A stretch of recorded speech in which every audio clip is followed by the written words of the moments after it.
শরীফ ওসমান হাদি নিহতের ঘটনায় প্রার্থীদের মধ্যে কিছুটা ভয়ের সৃষ্টি হলেও তা কেটে যাবে। নির্বাচন যত ঘনিয়ে আসবে আইন শৃঙ্খলা বাহিনীর তৎপরতা বাড়ার সাথে সাথে আইন শৃঙ্খলা পরিস্থিতি তত উন্নত হবে বলেছেন প্রধান নির্বাচন কমিশনার এএমএম নাসিরউদ্দিন।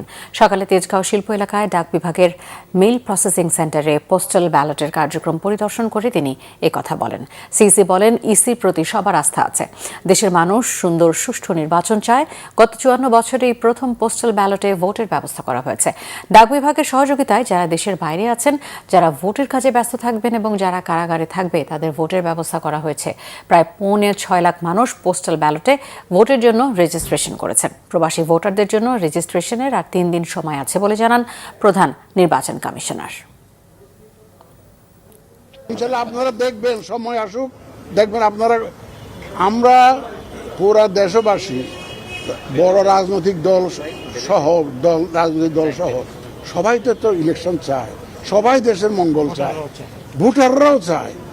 কালকে আমাদের আইন শৃঙ্খলা বাহিনী আপনি দেখেছেন, সব বাহিনী প্রধানরা একসাথে জাতিকে আমরা একটা মেসেজ দিয়েছি যে আমরা সবাই এক, ইলেকশনের ব্যাপারে সবাই এক, আমরা সুন্দর নির্বাচন সবাই চাই, সবাই মিলে আমরা ইনশাআল্লাহ এটা করবো।